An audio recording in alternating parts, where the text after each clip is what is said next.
Hello, welcome to episode 16 of The Realtors. I'm David Blair. He's Trevin Perez. How you doing today? Hey, doing fantastic, David. It's a great time to be in real estate. How are you? Yeah, I'm good. I'm good. So exciting week, I guess, for some. Maybe not as exciting for others with the election results. How are you? How are you feeling? Hey, man, I feel great. I think that regardless of who's in the office, my life and daily activities continue to be the same every day. So it's on and popping. Let's go. Yeah, you didn't lose any. Hopefully, you didn't lose any friends or anything. I know some people can take this a little too seriously. I think that we should all be in an environment to where you should be able to kind of express your view and your opinions without losing friends over it. But I'll say I was in a trip, as you know. My wife and I traveled to Mombasa in Kenya recently, and after seeing some of the country there. Some was fun, some was a little eye opening, a little taste of reality. And I came back, I think, with an appreciation of what we have here, and that we do have democracy. We do have the ability to have elections that, despite what conspiracy theory you believe, are fair and just, and that we've got a good system, I think, and I think that we're the standard for all countries for a reason. So I'm really happy to be back home. I really appreciate, again, I have a newfound appreciation for everything that we have here and the abilities that we have as Americans. I'm not trying to get super Mr. GI Joe, but no, I mean, it's Veterans Day is coming up. I mean, obviously we've got great appreciation for a strong military, but I'm proud to be an American. I'll say that. I'm proud to be an American. So Here. Yeah, no, I don't disagree with you. It's funny because, yeah, you and I had some interesting text exchanges throughout this this election campaign, and glad to see. I told you that Africa was not going to keep you yeah. as a saving haven for any kind of political feelings, good or bad. So no, glad you're back, and it's funny. I have a new tenant who has property in some part of Africa, and she was telling Mhm. me how, while it seems cool to have land and property over there, it's really hard, and you're Yeah. not widely accepted as Americans being in these other countries. So it's Mhm. just pretty cool to see that, we're the land of milk and honey, and all races can get to hang out and be called an American. So yeah, no doubt. Listen, it's behind us. We got 4 years of circus. I mean, excitement to see what happens from here. Well, some of it's already started. So the day after the election, the Wall Street markets reacted and went up. Was it 1,500 points? I think in that Yeah, range. Yeah, yeah. that The it initial, increased. mhm. Yeah. So I mean, I think we've talked about on the show before, and I think this is going to kind of ring true, is that this at least provides, whether you were red or blue, this I think provides somewhat of a clearer direction of where we're headed. Where what kind of political environment we're going to be in for the next 4 years.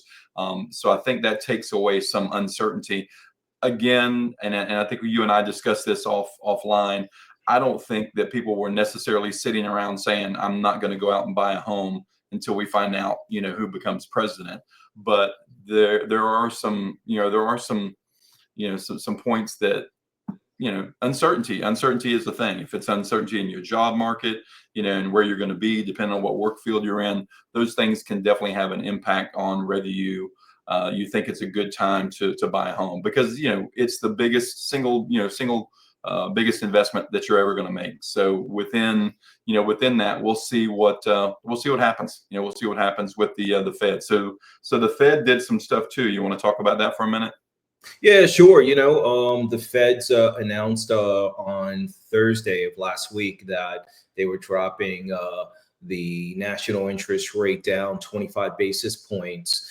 I know that previous months, when they did the last drop, That was 50 basis points. I thought they were going to do 50 basis points this time, but it seems that what experts are saying is they wanted to be more on the reserve side. Now that the election is over and in December, they're going to look at another 25 basis point as a potential drop. They may skip January, but they want to kind of assess how President-elect Trump's policies are going to affect the overall temperature and pace of how the economy moves. There's that tariff rule that he's going to be specifically changing that we don't know if it's good, bad, or indifferent, but there is reports that it could affect inflation in a negative way. But yeah, Fed doing what they have to do. It'll be interesting to see that his term ends in 25 or 26. I thought it was 2026. So we'll see.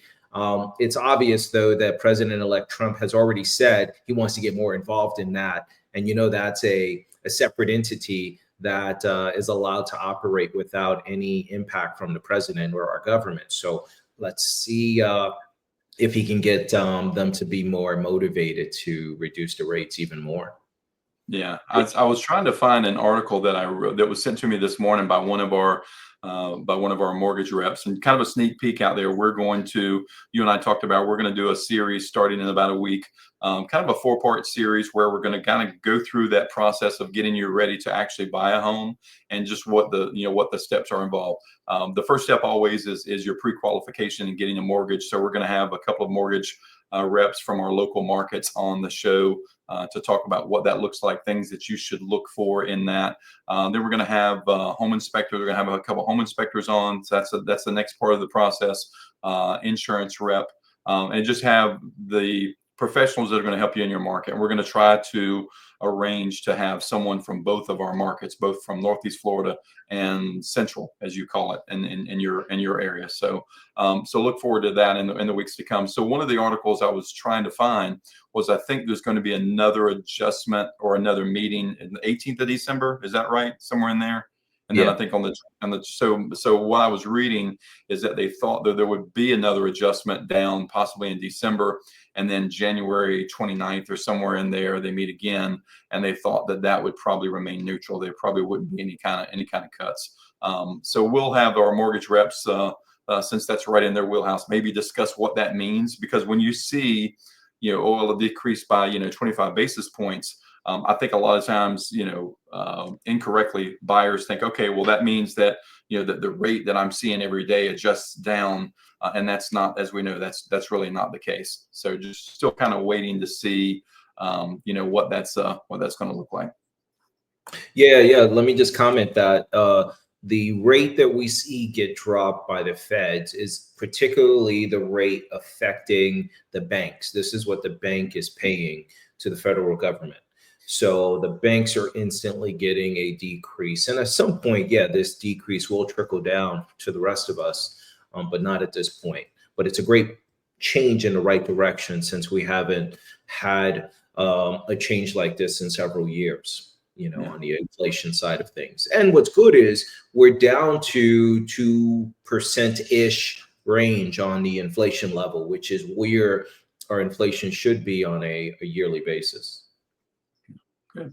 So with that, we've talked about, what does all of that mean? What's the current market look like? And let's discuss that for a minute. So in my market here in Northeast Florida, what we're seeing for the most part is it's a little slow, but that's seasonal. That's because we're in that time of year where holidays are starting to come up. We're just we're a couple of weeks away here from Thanksgiving. Christmas will be here before you know it. So those are things that impact the market in any type of environment. So this change necessarily, I don't think, is going to be any different, during that time period. But one of the things that I have seen, and you and I both come from this environment, is cash offers on property. So as we know, there's a lot of companies that are out there that do cash offers on homes. They can be the company that we came from, which was OfferPad, Open Door, Redfin. Is Redfin making cash offers, or I'm not sure if they still do or not. The top two, I would say, would be, from a company standpoint, would be Offerpad and Open Door. Open Door, I think, much larger than what Offerpad is. And then we have our own investors that we work with that make cash offers.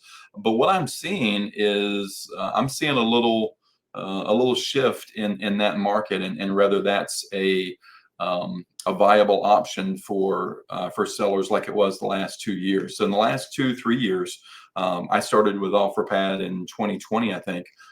It was a boom period, during that first year and a half, and their offers were very competitive with with individual buyers. In fact, buyers, as we know, would in most cases lose out to those companies as a cash buyer.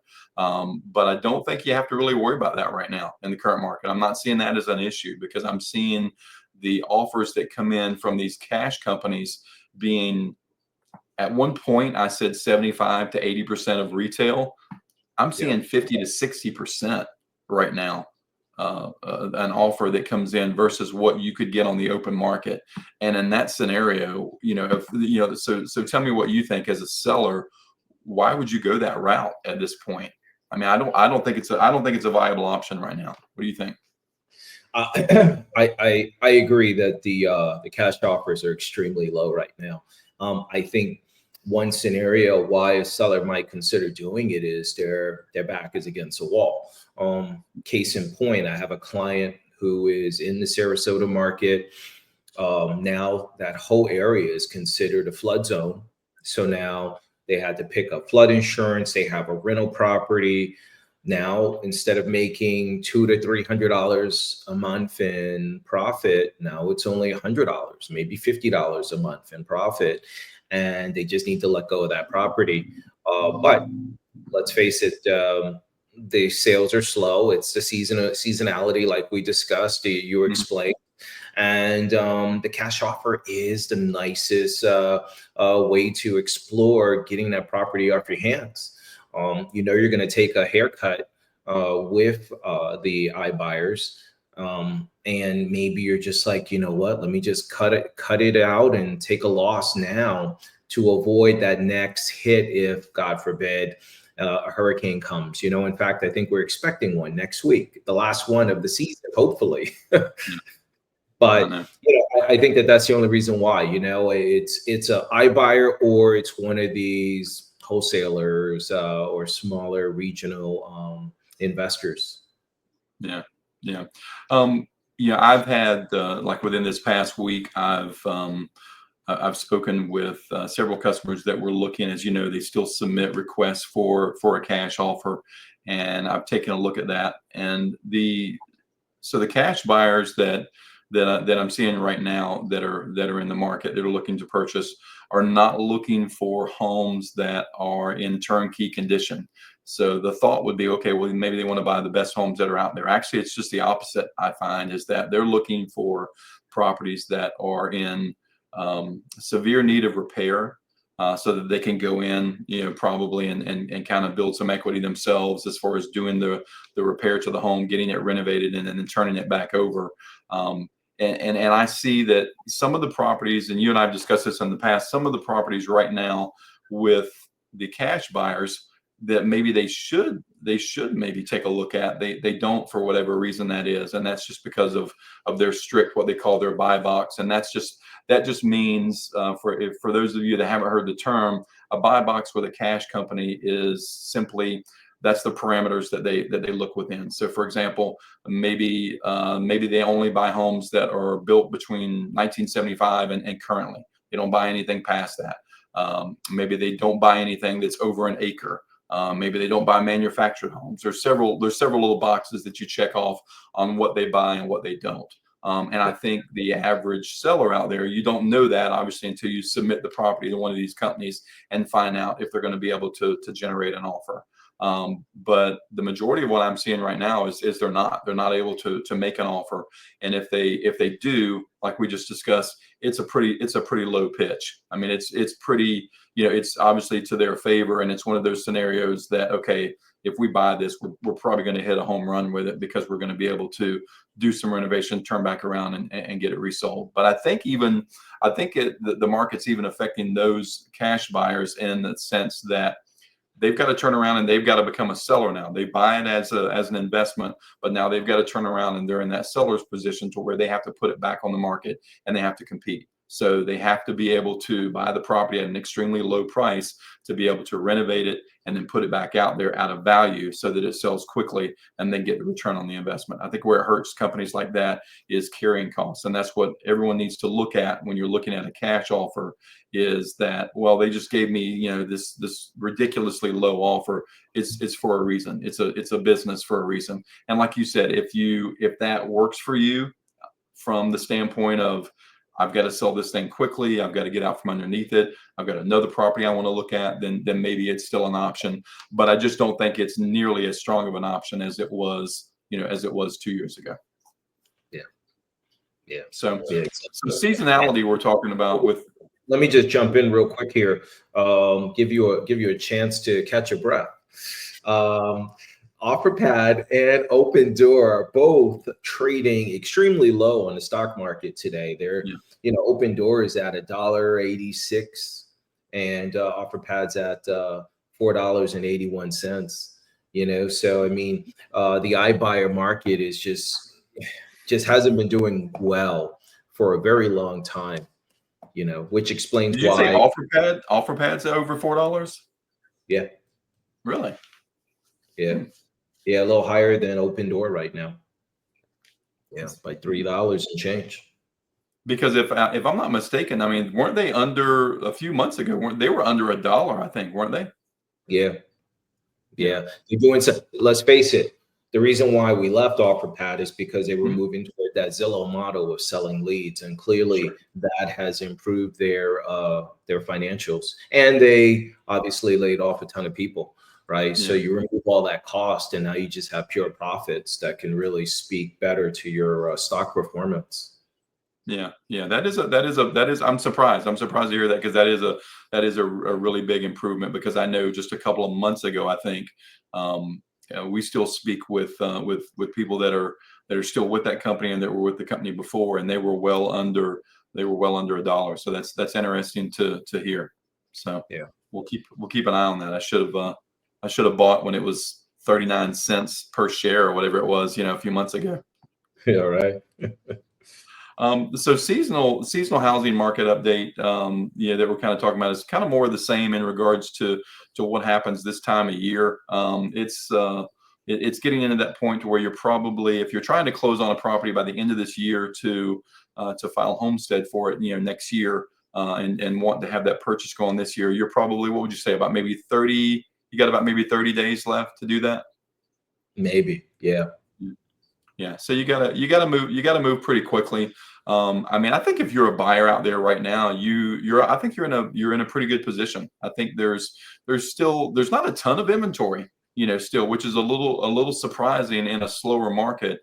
That there's not a ton of homes out there. I think a lot of sellers that are looking at selling, especially now the election is over. I think they're going to get holidays out of the way, and I think they're going to maybe look towards our typical market of where you would see the beginning of the year into spring of next year.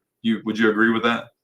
Yeah, no, definitely. I would say that I've had a lot of people say they were waiting for after the election, and then everyone's like, next year, next year. And most sellers I've talked to are just, both repeating the same kind of hymn note, next year after the election. And I would say that, average days on market here in Central Florida, we were just talking about this at the office, is sitting up between 50 to 60 days, average days on market. And we are seeing some uptick in inventory in some neighborhoods. However, overall, it's still a seller's market just because of the way that there's such a limited number of listings on the market. And I think there's still a high trend of sellers overpricing their home. right? So we're seeing a good percentage, maybe even 50% might be aggressive, but close to 50% of people are taking price cuts on their listings just to address trying to move them. So I think that this is a great time for buyers who really want to buy a home before the new year or Christmas. Because you have super motivated. Nobody wants to be dealing with showings during Christmas and Thanksgiving holiday season, right? So anybody who is listed right now has high levels of motivation instead of waiting. Yeah. So So it's what do more. you? So what do you? I'll share, and then I'd like to hear kind of from you as far as the from a realtor standpoint. You know, we've talked about the market from a realtor standpoint. What what you're doing this time of year, kind of getting ready for the beginning of next year. You know, we've talked a lot about what you do to kind of set yourself up as a realtor for success going into the new year, and we both know a lot of that depends on the work that you do now in the next couple of months here, are really going to set you up for either success or you got to start working again, come January 1.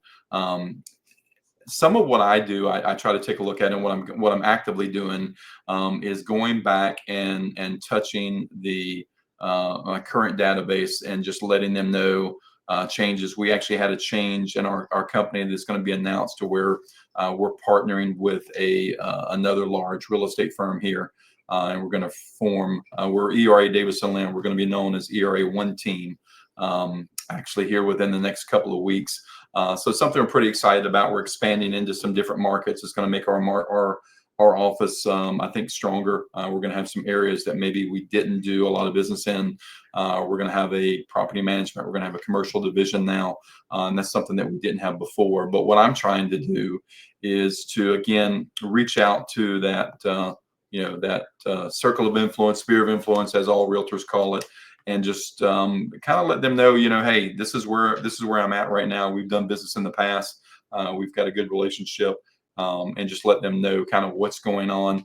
Do you do the? I used to do a lot of the stereotypical realtor recipe cards and various things like that. I feel like we're moving away from that, and we're really just kind of getting into touch points, especially not just through the mail, although it is nice. I will send out Christmas cards every year. I've done that for 20 plus years, so I will continue to do that. I think that's something that's kind of nice. It's an actual physical touch. I take that back. 2 years ago, I did the e-greeting cards, which is the email that you send through. That's the card. I don't think it's the same as being able to actually get a Christmas card in the mailbox that you can set on your fireplace or television or whatever. So what are you, anything special you're doing around this time of year, kind of getting ready for the first of the year? Yeah, I took a job as a greeter at Walmart. There you go. Well, all jokes aside, I tease about that though. I tease about that. But no. Yeah, it's definitely lots of communication, reaching out to past sellers, past buyers, just staying in connection with the people in my circle.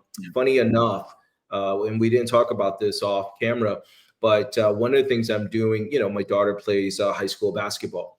She's in her third year at the high school.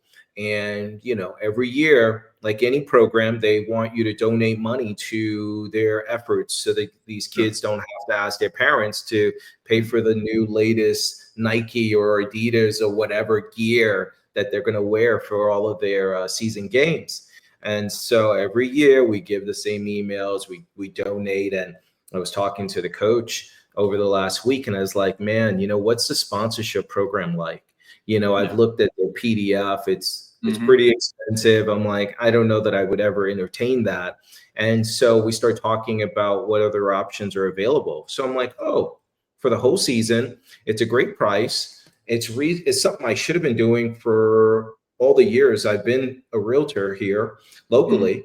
And so I'll be on all of these little ads about the games, saying presented by, or along the scoreboard, presented by, right?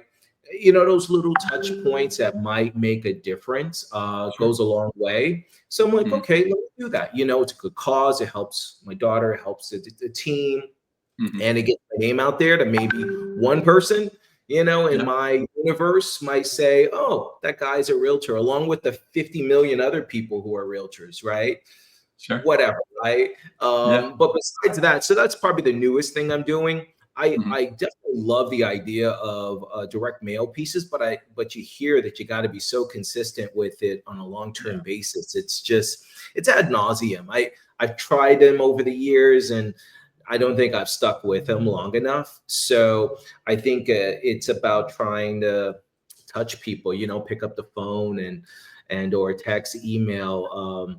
I think that's like the attack I've been always on. And as you and I are doing offline is, just using this telephone as our primary weapon of choice, Mhm. to engage and see if we can touch people, to be open and inspiring. Now, I will tell you a real quick segue story about that.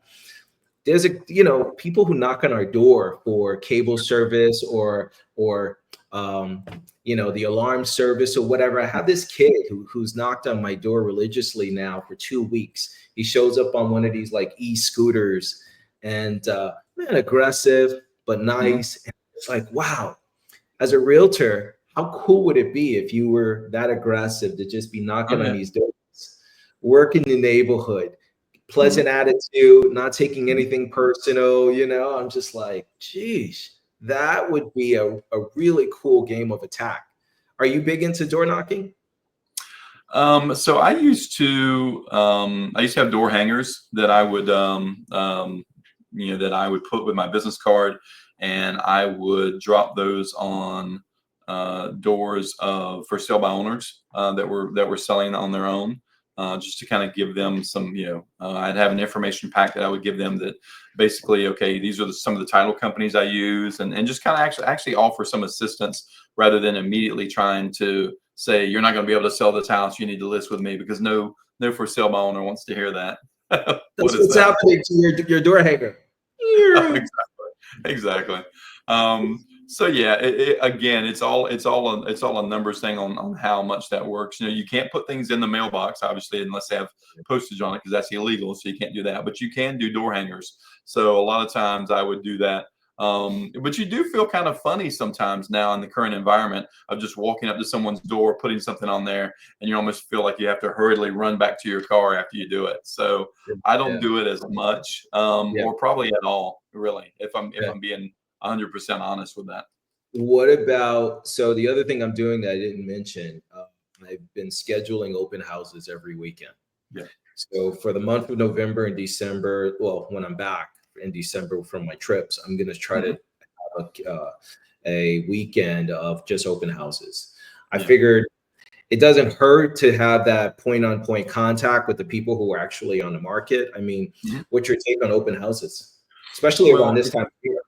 yeah, if you listen to every seller that you've ever spoken with, that's how they sold every other house that they had. You go into the meeting and you sit down on a listing presentation, and I'd say probably 80%, it seems like, of sellers that I encounter, I'm like, have you ever sold a home before? And they're like, oh yeah, we sold our last home in 2 days for, over list, over price, 20% over, through an open house. I Yeah. need to find that same kind of success with that, because I think a lot of times it just depends on, we talked about it depends on the location of the house, on whether it's a good open house or not. I mean, if you're in a gated community, sometimes it can be a little bit tough in actually navigating people back to your actual listing. So yard signs are just not going to cut it. You're going to need some kind of advertising.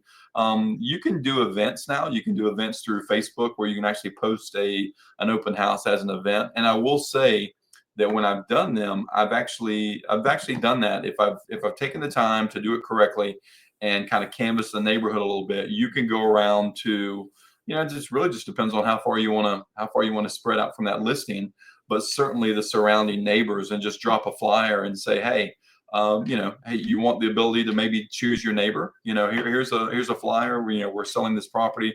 Here's what it looks like. If you have anybody in mind, and I've done that, and I've had probably a good percentage of those customers, I say customers, those individuals that actually stop by, just stop by the open house, to see. So you never know who you're going to reach. I think is if you can put as many, you know, as many arrows in your arsenal to to go out there and just try to hit different target markets. I think by far the internet is obviously the way to reach everyone. I'm not giving any kind of news flash when it comes to that, but I've just told sellers, I said, if we're talking about putting a directional street sign out, and in the hopes that someone driving by that area just happens to want a house in that price range in that neighborhood, versus target marketing, through various websites that are out there that you can advertise on. Obviously, we put it on the MLS. We're going to talk in a second about homesandrealtor.com. So that's a pretty good segue for that as well, in that you can advertise that you're doing an open house. Zillow, of course, Trulia, those are probably the big ones that you can advertise and make sure that people are getting to that property and being able to see it. But my overall view with open houses a lot of times is that it can be a little bit of a false feeling of activity with a seller, because I think if you have a property on the market and you haven't received showings and you're not getting good activity on that property, I think there's always that mindset, especially with sellers sometimes, of, well, let's do an open house. Let's do an open house on the property, because that's the feeling of someone is actually there. It's the feeling of activity, especially if you haven't had any showings. But I think also what you have to look at is, why haven't you had any showings on that property? Is it an issue of condition, price, location? The top three, in my opinion, that really factor in on whether the property is going to get good activity or not. So it's kind of a mixed bag for me. I think if you do it, you definitely have to plan it out. Yeah. It's interesting. I have a big team in my office, and they do them every weekend religiously. Yeah, just about the consistency of showing up. Doesn't matter if one person's there or nobody's there. And I'm like, God bless, because it's probably easier. Do you find that those are occupied properties or vacant, or do they do it on occupied properties as well? Yeah, that's a good question. I would assume usually vacant. Yeah. Is ideal. Yeah, that's probably, that's the tough thing too. If you're in an occupied property and you're asking someone to take their Saturday, if they don't already have plans, if you're wanting to just kind of relax around the house that weekend, but there again, if the house is on the market, you don't really get those weekends. Unfortunately, that's part of selling a house, is that the house needs to be available to be shown. And a lot of people are not going to be able to see the property during the work week, and Saturday and Sundays are always going to be big days, for activity. But from a seller standpoint, and I can relate to this, you don't want to get up on Saturday morning, get the kids ready, get them fed, get the house vacuumed, get the dogs put away, do all of this ready to show, and then nothing happened. That's pretty discouraging, from a seller standpoint, if nothing happens, after you've spent that kind of time and energy on getting your place ready.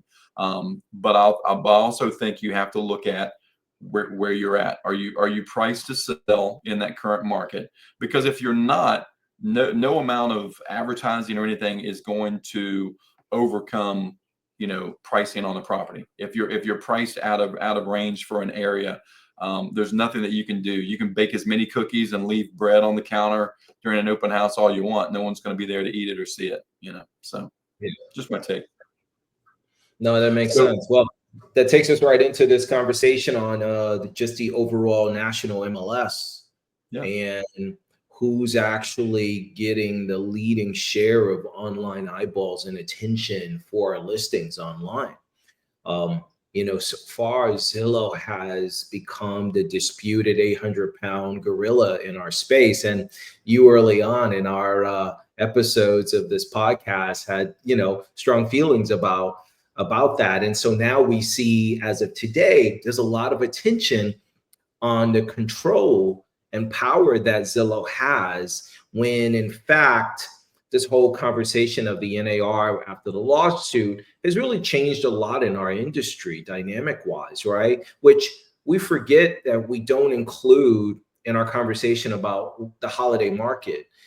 Everything is post NAR lawsuit has changed the scale of how we communicate, compensation, and who's paying for it, right? Because let's face it, since the August announcement, I doubt there's a lot of buyers who are paying. It's still the seller who is paying the commission, and it's caused buyers to act more reluctantly in how they communicate with agents.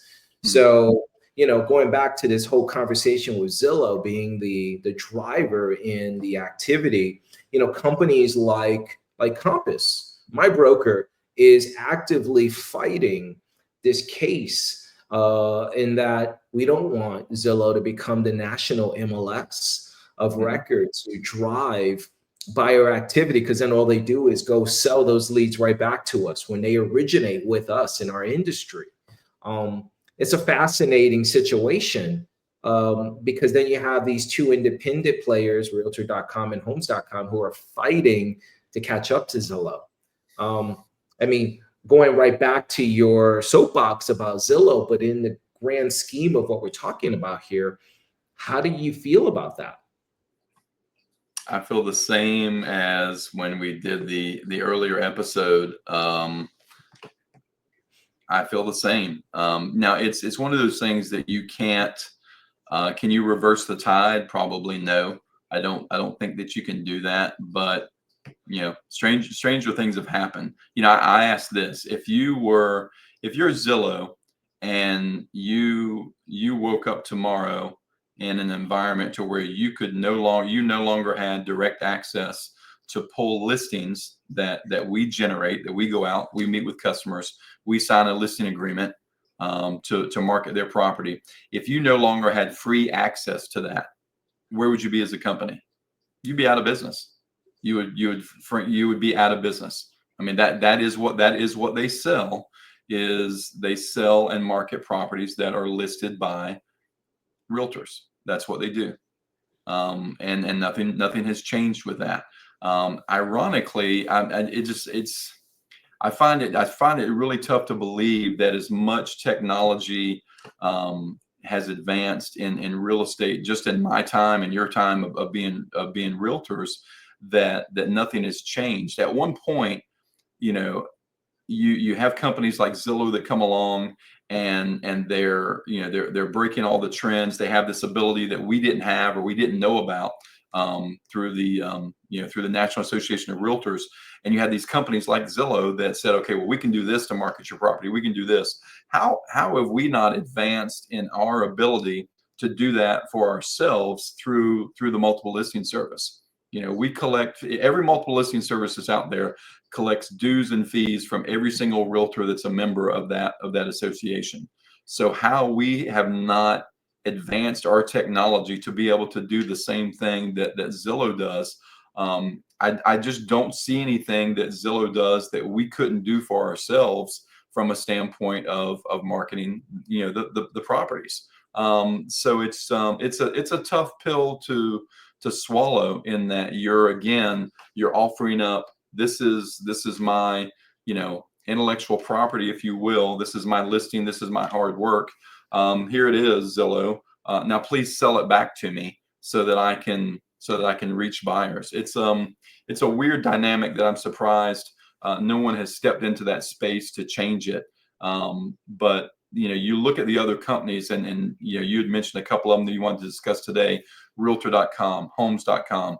Those are, Realtor.com is a little more of the older dinosaur, if you will. I mean, we saw them at the exhibition of a few months ago. We saw what kind of space they have in the market compared to Homes.com. It's like the bright new shiny thing. But I'm hearing some grumblings about Homes.com, in that maybe their numbers aren't accurate as far as what they say, as far as how many people they're reaching. And it's a little bit of a twist, I think, from Zillow, but not much. They're still doing the same thing. All of these companies, whether it's Zillow, Homes.com, Realtor.com, all of them take listings that we generate, and they rebrand that, or they market that to potential buyers, and then sell that back to us. So I'm still bitter. I'm no different. It's to add some color to this conversation. As we both know, Realtor.com at one point was owned by NAR.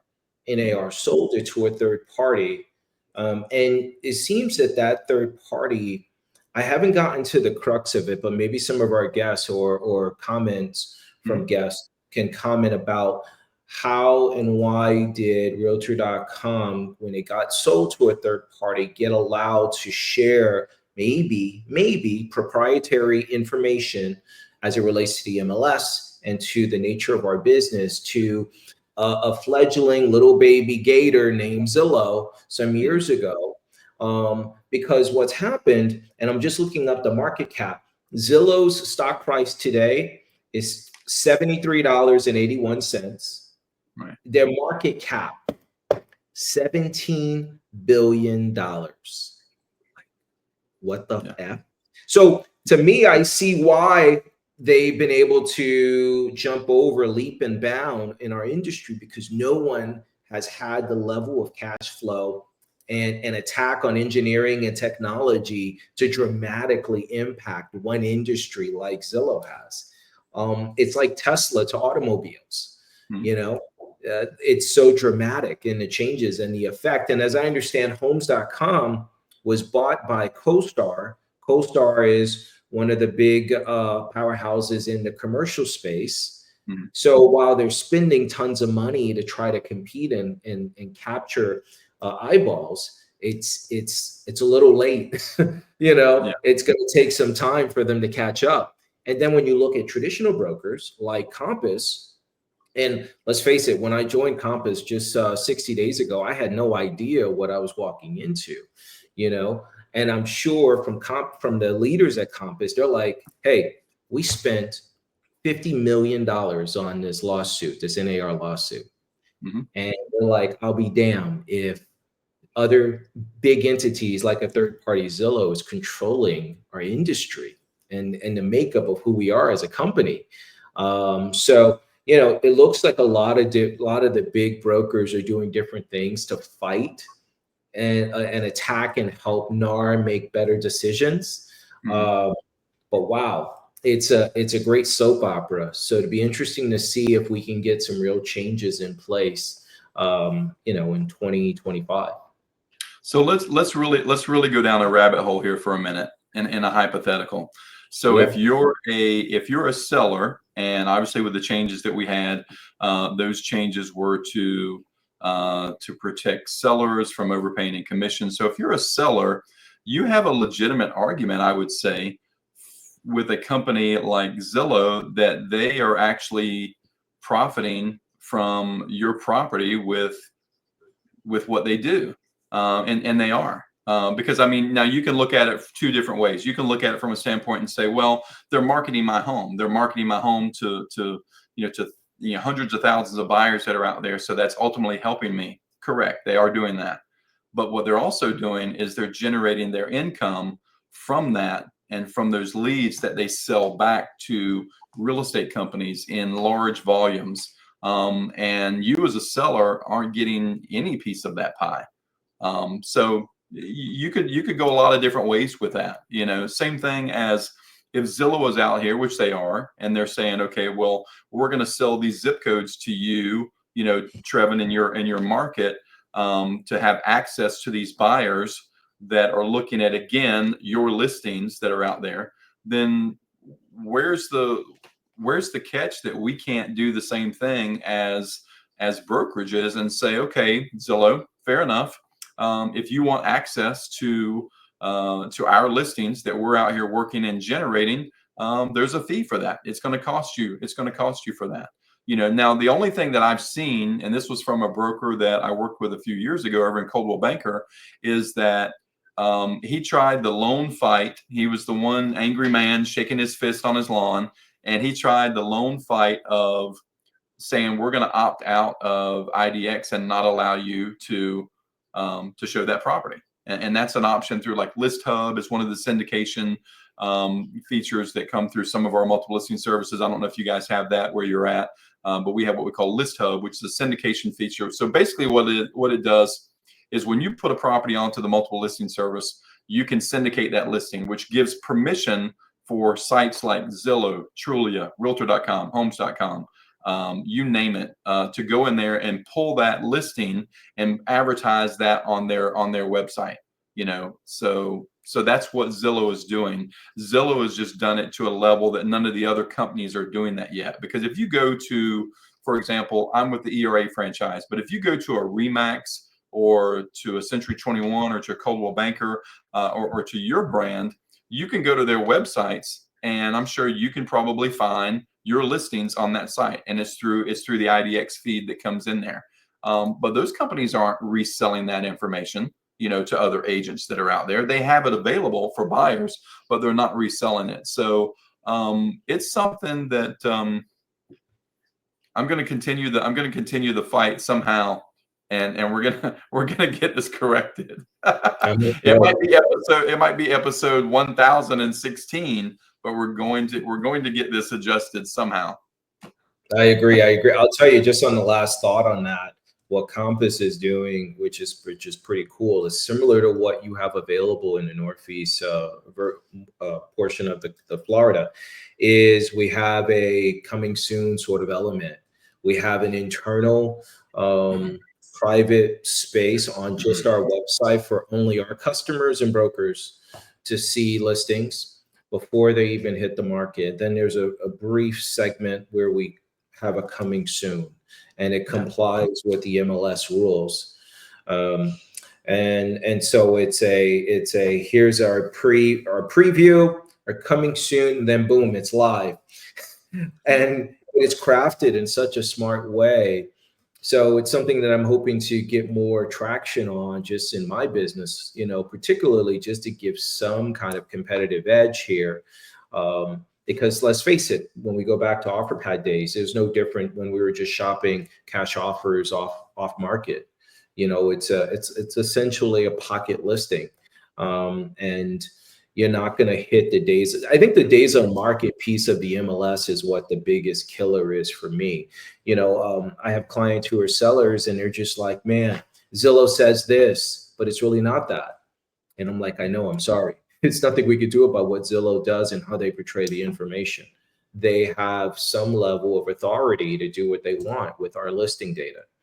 Yeah, it's funny you say that. I've had that come up quite a bit too, where I'll put in a listing, and then Zillow. I had a case right after that segment that I said Zillow is the devil, and I thought that maybe there's some mitigating factors around what was happening with my listing, because there was a different picture. There was a completely different property that showed up on that listing, and so my seller calls me immediately, and they're like, "Hey, Zillow has this."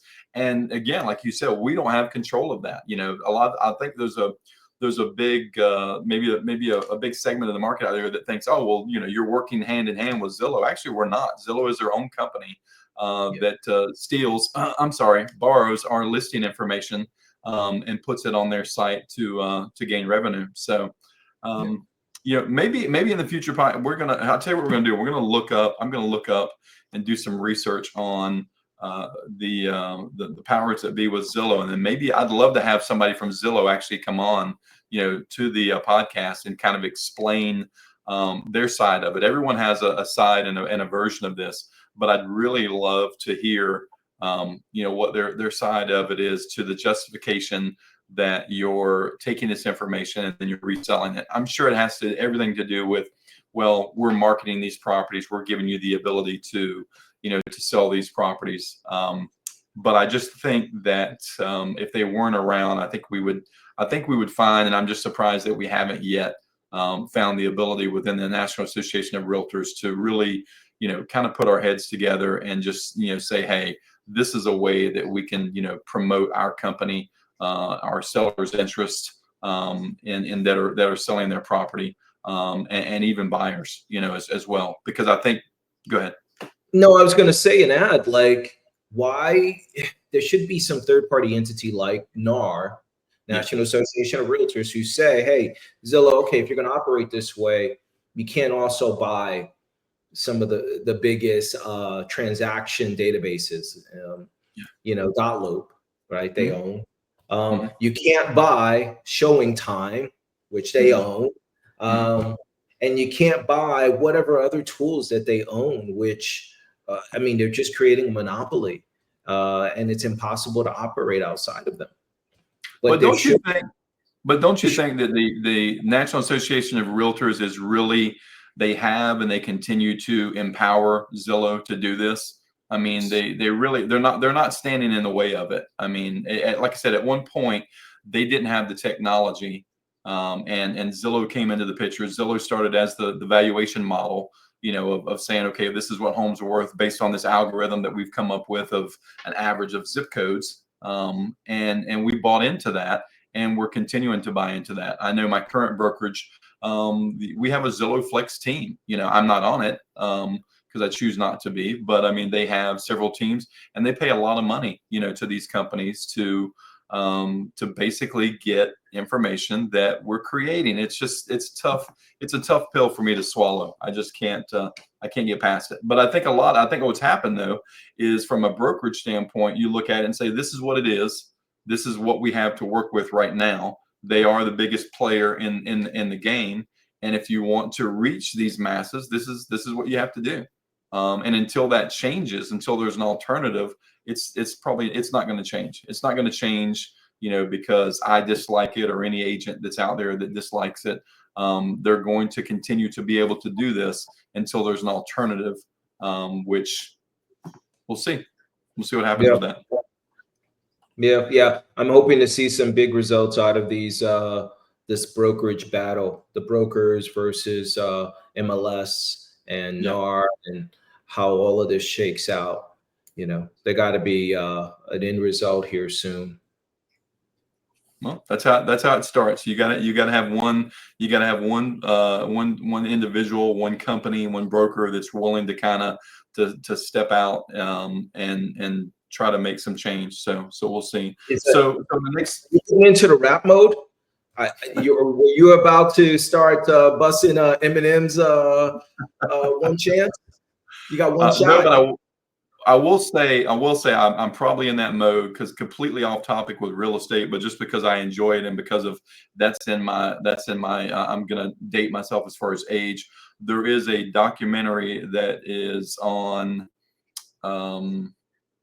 it's on Prime TV. I can't remember what channel. It might be through Apple or something like that. But I'm watching it on Prime, streaming through that service, and it's on the Beastie Boys, and they're talking about their history, over their career, and it's pretty good stuff. It took me back. The wife and I watched it this weekend. Kind of took me back to driving in the Camaro, blasting the bass, listening to Paul Revere. That was my thing. So Real snap with the hat turned back. It's a must watch. So upcoming, like we talked about, we're going to talk about getting you set to buy a home in the new year. Kind of what goes along with that. We're going to get you some mortgage information, home inspection, insurance. All of that we'll cover through the next few weeks. Thank you for tuning in. As always, I'll let Trevin close us out, and I will close my mouth because I know he's tired of hearing me talk. Hey, cheers to every one of you who've taken the time to watch our episode and share and comment your feedback about the content, or drop us an email. Let us know what you want to hear about next, or delve deeper into these topics. I'm sure you feel the same about Zillow and the current state of real estate. There's always lots to talk about. We thank you for your time today, and until next week, we'll catch you later. Peace.